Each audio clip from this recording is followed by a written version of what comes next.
What if the very places we label as gun-free aren't actually the safest places, but instead, maybe the most vulnerable? The places that we send our kids to every single day, should be some of the safest, but instead are one of the deadliest by our design. I'm talking about schools, I'm talking about theaters, malls, churches. Many of these locations are posted as gun-free zones with the goal of protecting people.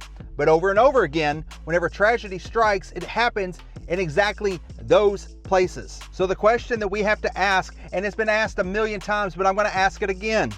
Are gun-free zones actually creating safer environments, or are they turning everyday citizens into softer targets? So if you're new here, or you're new to the Second Amendment, or whatever, you don't know what a gun-free zone is, let me just explain it to you very briefly. A gun-free zone is any location where civilians are prohibited by law or by policy from carrying a firearm. In the United States, these commonly include public and private schools, government buildings, airports, probably in the secured areas, and some private businesses and venues. And the idea is simple.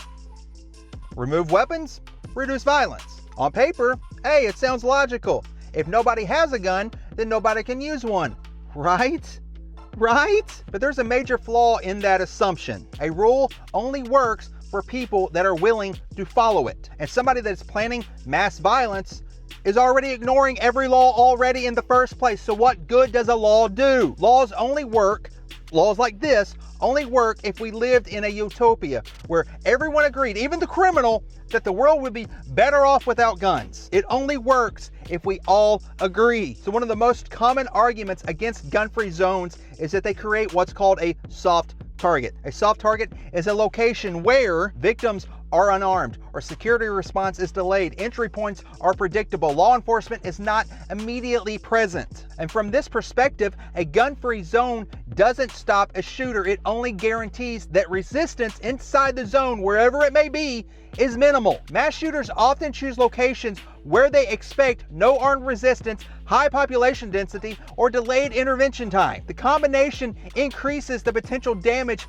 before anyone can intervene. There are several widely discussed tragedies that took place in locations that were legally designated as gun-free zones. The Sandy Hook Elementary School shooting in 2012, a heavily restricted gun-free zone. A shooter entered the school and carried out one of the deadliest school shootings in U.S. history. 26 people died that day, 20 children and 6 adults. Marjory Stoneman Douglas High School, or the Parkland shooting in 2018, another gun-free zone under federal law. The attacker was able to remain active inside the building for several minutes before being stopped. 17 people died. Robb Elementary School, or Uvalde, that you would more commonly know that as, back in 2022, a gun-free zone where law enforcement response was delayed and coordination failed, resulting in significant loss of life. 21 people died, 19 kids and 2 adults. The Aurora movie theater shooting back in 2012, a theater where firearms were prohibited under policy. The attacker was able to carry out an attack during a crowded screening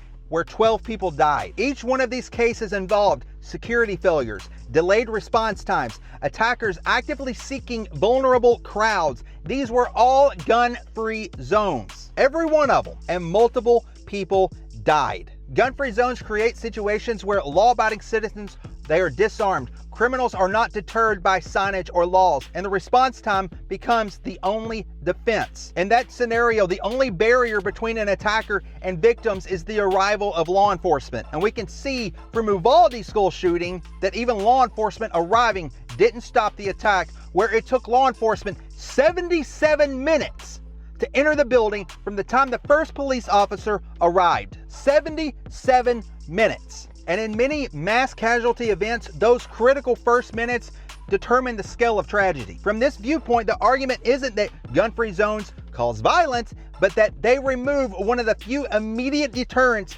that could interrupt it. So let's look at the other side. What do the people in support of gun-free zones think? On that side, supporters of gun-free zones argue something very different. They say gun-free zones reduce accidental or impulsive violence. They don't. More guns in crowded public spaces can increase risk. Nope. Security presence, not victim firearms, is the proper solution. May I again point back to Uvalde, 77 minutes. Many attacks are stopped by rapid police response, not armed civilians. Again, Uvalde. Can I just point back to the well-known statistic that shows that criminals don't obey laws? That's why we call them criminals. At the center of this debate is a very simple question. Does restricting guns in public spaces make people safer by reducing risk? Or does it make certain locations more vulnerable because it limits immediate defense? Notice how I just answered that question.